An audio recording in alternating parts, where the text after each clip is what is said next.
When paths cross. Willowbrook was the kind of town that moved at the pace of the wind. Nothing rushed there.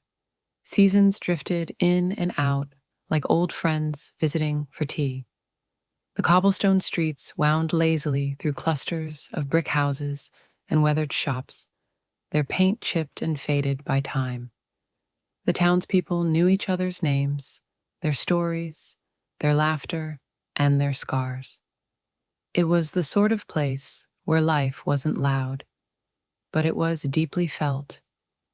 Eleanor lived on the corner of Maple and Third, above a small bookstore that smelled of paper and dreams.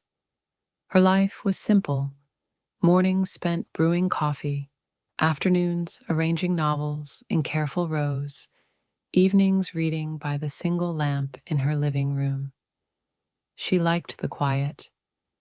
After losing her parents young and growing up with more absence than presence, silence had become her companion. Thomas, on the other hand, was noise wrapped in skin.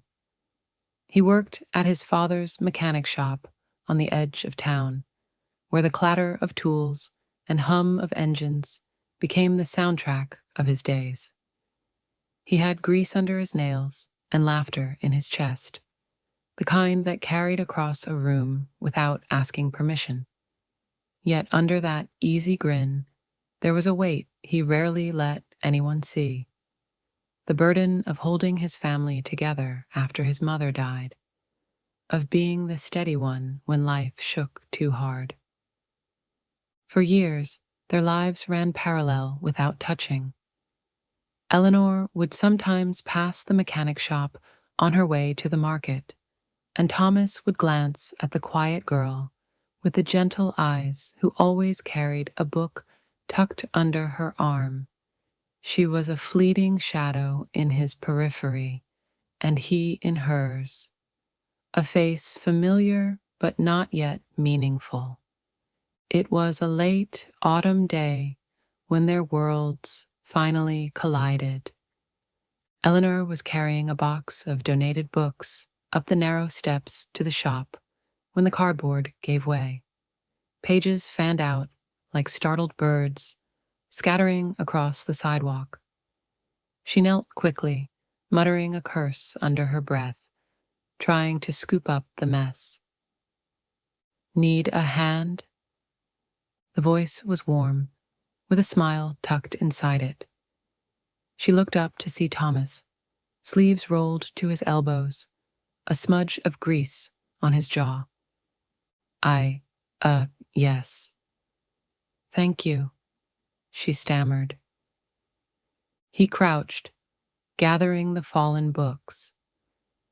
"You always carry the whole library around." Her lips curved slightly, only the good parts. Their fingers brushed when they both reached for the same worn copy of Pride and Prejudice. Eleanor felt a spark, subtle but undeniable, like the air shifting before a storm. Thomas seemed to feel it too, his grin softening into something quieter. When the books were stacked again, he stood and offered his hand. "Thomas Reed." She hesitated only a second before shaking it. "Eleanor Hayes." From that moment, something shifted, not a crash of fate, but a gentle click, like a key turning in a long-forgotten lock. Over the next weeks, their paths began to cross more often. Thomas would stop by the bookstore under the pretense of needing a gift, but would linger in the doorway, asking about the stories she loved. Eleanor, shy at first, found herself laughing more than she had in years, her walls lowering inch by inch. One rainy afternoon, he walked her home under his jacket. The town smelled of wet earth and leaves, and their shoulders brushed with every step. "You always this quiet?" he teased gently. She glanced up at him. You always this loud? He chuckled. Balance, I guess. You keep me from floating off. I keep you from sinking. Something about his words stayed with her long after they reached her door. Winter crept in, painting the town in soft whites and silvers. Eleanor began to expect him. The sound of boots on the shop floor, the way his laughter warmed the cold air. He'd bring her coffee when mornings were too gray, fix the squeaky hinge on the door without asking. Slowly, without either of them naming it, friendship wove into something deeper. But love, even in its quiet beginnings, rarely arrives without its shadows. One evening, as snowflakes dusted the windows, Thomas lingered in the shop long after closing. His hands were shoved in his jacket pockets, shoulders tense. My dad's sick, he said finally, voice low. They don't know how bad yet. Eleanor stepped closer, instinct overriding hesitation. I'm sorry. He met her gaze, and for the first time she saw the cracks beneath his strength. I don't know how to hold all of this. She reached out, gently brushing his hand. You don't have to. Not alone. It was the first time Thomas let someone in. By Christmas, the town glowed with lights strung across streets and the scent of cinnamon drifting from kitchen windows. Thomas and Eleanor found themselves standing under a string of twinkling bulbs outside the bookstore, snowflakes catching in her hair. Do you ever think about more? He asked softly. She looked up at him, heart pounding. More what? He smiled faintly, a little nervous. More than this. More than almost. Eleanor's answer wasn't words, but the way her hand slid into his, fingers intertwining like they were always meant to be. That night, when he kissed her for the first time, the world outside disappeared. There was only the warmth of his lips, the trembling joy of something new and terrifying and beautiful. By the end of winter, their lives were no longer parallel lines. They had merged, two paths becoming one. But as spring waited just beyond the frost, so did the trials that would test everything they had found in each other. For now, though, in the glow of a small town's quiet night, Eleanor and Thomas stood together, unaware of the storm that would come and of the love that would either break or save them. The days after the funeral passed in a blur of gray skies and hollow silences. Willowbrook, with its quiet streets and blooming gardens, seemed to mourn alongside Eleanor and Thomas, wrapping them in a heavy cloak of sorrow. Thomas, once the vibrant soul full of dreams, now moved like a shadow of himself. The weight of loss pressed upon him, crushing the light from his eyes. Eleanor watched helplessly as the man she loved withdrew into a fortress of pain and solitude. Their home, once filled with laughter and plans for the future, had become a place of quiet tension. Eleanor tried to reach out, to bridge the growing chasm between them, but every attempt was met with a wall of silence or averted gaze. One rainy afternoon, as she sat by the window watching droplets race down the glass, Eleanor felt the crushing weight of loneliness settle deep in her chest. She knew Thomas was hurting, but she wondered if their love was strong enough to survive the storm. "Thomas," she whispered one evening, her voice trembling, "we can get through this, together." He looked at her, eyes dark and distant. "I don't know how," he confessed. "Everything feels so broken." Eleanor took his hand, squeezing it gently. "Then we start with one step, one day at a time." Yet the days stretched on, and the healing seemed impossibly slow. Thomas found solace in long hours at the mechanic shop, burying himself in work, avoiding the weight of his emotions.